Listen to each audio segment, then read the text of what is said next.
사랑하는 성도 여러분, 안녕하십니까? 오늘 5월 18일 화요일 새벽 이슬과 같은 주의 말씀을 사모하며 나오신 모든 분들을 주님의 이름으로 사랑하고 또 축복합니다. 오늘 같이 상고할 말씀은 사무엘하 13장 1절 3절, 1절에서 3절 그리고 14절 이렇게 4절을 보도록 하겠습니다. 제가 받도록 읽습니다. 그 이후에 이 일이 있으니라. 다윗의 아들 압살롬에게 아름다운 누이가 있으니 이름은 다말이라. 다윗의 다른 아들 암논이 그를 사랑하나 그는 처녀이므로 어찌할 수 없는 줄 알고 암논이 그의 누이 다말 때문에 우라로 말미암아 병이 되니라. 암논에게 요나답이라는 친구가 있으니 그는 다윗의 형 시므아의 아들이요 심히 간교한 자라. 이렇게 되어 있고요. 14절 암논이 그 말을 듣지 아니하고 다말보다 힘이 세므로 억지로 그와 동침하니라. 아멘. 이것은 우리에게 주시는 하나님의 말씀입니다. 오늘 말씀의 제목은 죄를 통제하라. 죄를 통제하라. 라는 제목으로 말씀을 좀 나누려고 합니다. 오늘 13장 1절에 보니까 그 후에 이 일이 있었다. 그 후가 언제인가 라는 말은 우리가 컨텍스트를 살펴볼 때 다윗이 햇사람 우리아의 아내를 엿보이고 그리고 하나님의 말씀을 어기고 이제 살인까지 범하는 그 사건 이후에 일어난 일임을 알 수 있습니다. 다윗은 하나님을 사랑하고 순전한 믿음으로 많은 어려운 가운데서도 주님만을 의지하며 나갔던 신실한 사람이었습니다. 그럼에도 불구하고 그는 연약한 인간이었기 때문에 여기 보면은 그 밧세바를 이제 범하는 그와 같은 엄청난 일을 범하고 그리고 그 사건을 은폐하기 위해서 그보다 더 큰 죄인 살인죄까지 짓는, 그래서 여호와 하나님께서 굉장히 노하시고 너가 나를 업신 여겼다. 네가 나를 경멸했다. 이런 표현을 하나님이 다윗에게 쓰셨습니다. 그리고 나서 다윗이 이와 같은 죄에는 결과가 꼭 있지 않습니까? 여기 보니까 네 집안에 화가 떠나지 아니하고 칼이 떠나지 않겠다는 그런 나단 선지자의 예언이 있었습니다. 그런데 그 이후에 이 지금 가정 불화가 일어나고 있고 그리고 자녀들 간에 그와 같은 근친 상간의 그런 엄청난 일들이 벌어지고 그 뒤에는 압살롬으로 인해서 이 암논이 죽임을 당하는 살인죄까지 일어나게 되는 것입니다. 가만히 보면은 다윗이 간음을 하고 살인을 했거든요. 그런데 그 가정에서 간음과 살인이 똑같이 일어나고 있다는 사실입니다. 자, 이것은 너무나도 비극적인 사건입니다. 정말 이 다윗의 아름다운 믿음, 순수한 신앙, 우리 모두의 본이 되는 신앙인데요. 정말 성전을 짓고자 하는 그와 같은 엄청난 일로 하나님을 감동시켰음에 불구하고 한순간에 인생의 바닥을 치는 그와 같은, 그것도 모든 것이 정말 이렇게 도망다니고 막 어려울 때가 아니고 편해서 다들 전쟁에 나가고 자기 혼자 지붕을 거니면서 우연히 그 일을 봤다는 거죠. 자, 다윗이 회개를 하고 하나님 앞에 진정한 마음으로 했지만은 그러나 그 죄의 어떻게 보면은 결과라고 할까요? 그 결과가 그 가정에 그대로 남아 있다는 사실입니다. 이 암논은 이 다윗의 큰아들입니다. 그리고 다말과 압살롬의 엄마는 같아요. 그수랑 달메의 딸인 마아가라는 여자였고요. 그리고 서열상으로 압살롬은 사실은 셋째 아들이었습니다. 그런데 둘째 아들 길르압이 일찍 죽었어요. 그러니까 서열상으로는 암논, 그 다음에 압살롬 이렇게 됩니다. 자, 근데 이와 같은 다말이 예뻤는 모양이에요. 그런데 이 배다른 오빠인 암논이 그를 사랑하면서 이 짝사랑을 하고 여기 보니까 화병이 돼서 알아누웠다. 그런데 그의 친구이자 사촌인 다윗의 형의 아들인 요나답이라고 하는 사람, 오늘 그 디스크립션 보니까 3절에 심히 간교한 자라. 심히 간교하다고 할 때에 여러분 창세기 3장의 사단이 심히 간교한 짐승 아니었습니까? 그와 같은 사단을 연상케 하는, 그러면서 이 암논은 마음속으로 죄를 질 생각을 하고 그것을 계속 품고 있다가 병이 됐는데, 이 요나답은 그것을 실제로 엑세큐션 할 수 있는 방법, 구체적인 방법론을 가르쳐 주면서 자기의 누이를 이게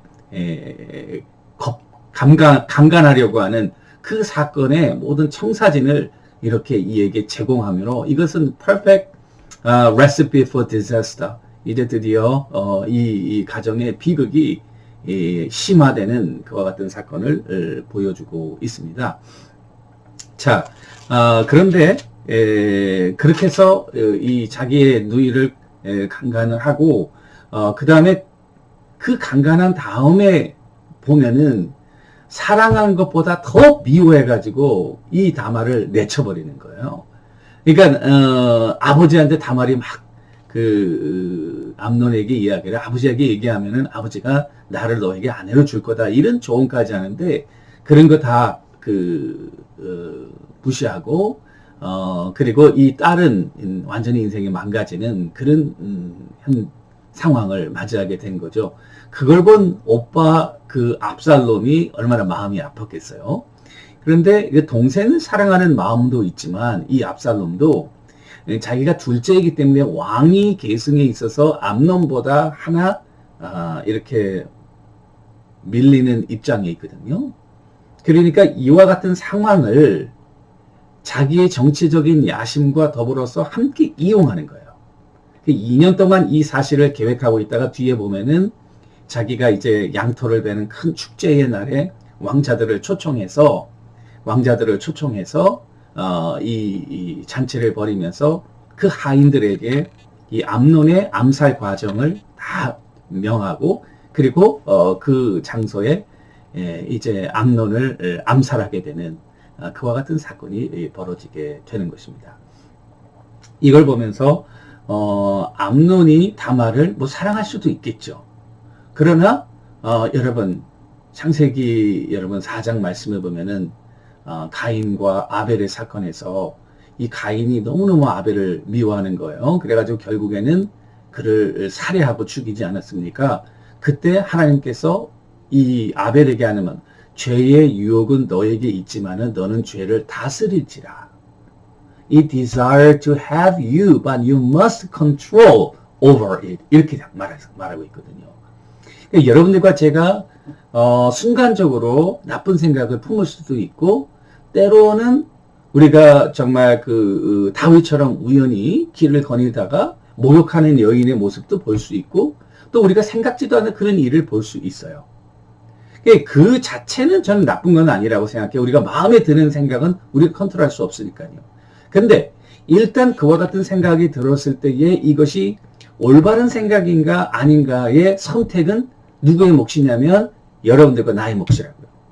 그러니까 이걸 우리가 판단을 하고 그 다음 액션을 어떻게 나갈 건지, 우리가 그것을 컨트롤할 수 있는, 죄의 유혹은 너에게 있지만은 너는 죄를 다스릴지라라고 하는 죄를 통제해야 된다는 것이 오늘 말씀의 교훈이 아닌가 생각해요. 그런데 아이러니컬하게도 오늘 이 말씀에 보시면은 암논이 자기의 누이 다말을 범할 때도 아버지를 이용해요. 아버지에게 말해가지고 다말로 하여금 나에게 과자를 만들게 해달라. 또 압살롬이 암논을 살해할 때도 보면은 아버지에게 먼저 청하고 그럼 암논을 보내달라, 이렇게 얘기를 하는 거예요. 자, 난 그걸 보면서 이 다윗이 굉장히 하나님을 사랑하는 신실한 사람이었고, 그리고 명철한 사람이고 판단력이 분명해서 도망다니면서도 선과 악을 구분했던 사람인데요. 자식들을 키우면서 그리고 범죄한 이후에 그 영성이 무디어져 가지고 여기 보니까 어느 정도 그 아들들이 아버지를 이렇게 자기들의 악한 생각 계획에 다 끌어들이면서 그냥 힘없이 이용당하는 모습을 보고, 와, 이거는 정말 어떻게 된 걸까? 그거를 가만히 생각해 보니까 다윗이 범죄했을 때에 무슨 말을 했냐면, 나단 선지자가 원수로 말미암아 회방거리를 얻겠다. 그러니까 이와 같은 나쁜 일을 만약에 암논이 잘못했을 때 암논 너 잘못했다. 너 그러면 안 된다. 그러면 아마 살인은 면할 수 있었을까 압살롬에게. 그런데 그런 말을 하기에 자기가 그런 일을 한 거예요. 또 압살롬이 담대하게 그렇게 자기 형을 죽일 생각을 한 것도 아버지도 햇사람 우리아를 죽였다. 이런 것들이 정말 원수의 회방거리가 될 수 있다는 거죠. 그런 의미에서 여러분들과 나는 죄는 정말 무섭다. 그리고 한 번 끝나는 것이 아니라 그것이 회방거리가 되어서 다른 죄를 질 수 있는 그리고 그것을 거부할 수 있는 그런 이제 분명한 그 입장을 갖지 못하게끔 하는, 그래서 원수로 하여금 우리를 좌지우지할 수 있게끔 하는 빌미를 내어주는 것이 아니냐, 이런 생각을 하게 되는 것이죠. 따라서 여러분들과 제가 오늘 이 말씀을 통해 깨닫는 것은 정말 죄를 통제하다. 우리 마음의 생각은요, 우리가 어떻게 할 수 없어요. 어떨 때는 저건 아름답다, 저건 밉다, 저거 좀 갖고 싶다, 이건 좀 뭐 이렇게 우리가 마음속에 그런 감정, 그런데 거기까지예요. 거기까지.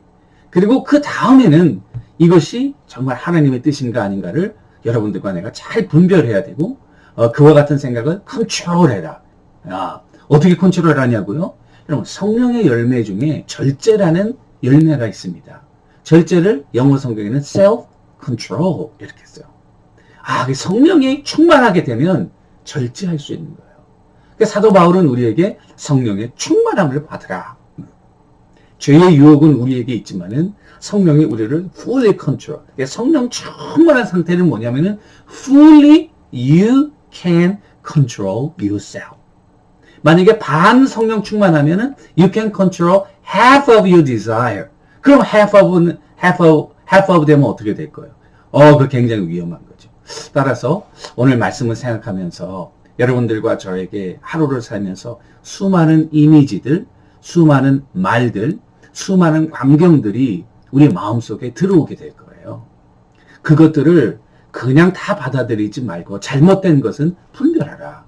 그리고 그와 같은 욕심이 그 다음 단계로 넘어가지 않도록 self-control, 죄를 통제하라는 것입니다. 하루를 사시면서 한번 이 말씀을 적용해 보시고요. 그리고 정말 원수로 하여금 회방거리를 얻지 못하도록 우리가 늘 성령의 인도하심을 받는 하루의 삶이 되기를 주님의 이름으로 간절히 축원합니다. 기도하겠습니다. 하나님 아버지, 다윗은 범죄 이후에 이제 그 가정에 참 죄의 어두운 그림자가 드리워지게 되고 비극적인 자녀들의 이와 같은 살인과 강간의 엄청난 일들이 벌어지는 것을 깨닫게 하시고, 저희들은 죄를 미워하고 어떠한 모양이라도 죄를 버리며, 그리고 우리 마음속에 있는 죄에 대한 욕망을 컨트롤할 수 있는 성령의 충만함을 오늘 꼭 나리워 주시옵소서. 감사하며 예수님의 이름으로 간절히 기도 올리옵나이다. 아멘. 여러분, 오늘 하루 살아가시면서 성령 충만함을 받기 위해서 내가 죄를 컨트롤하겠다는 의지를 가지고 하루를 승리하시는 여러분들과 제가 됐으면 좋겠습니다. 감사합니다.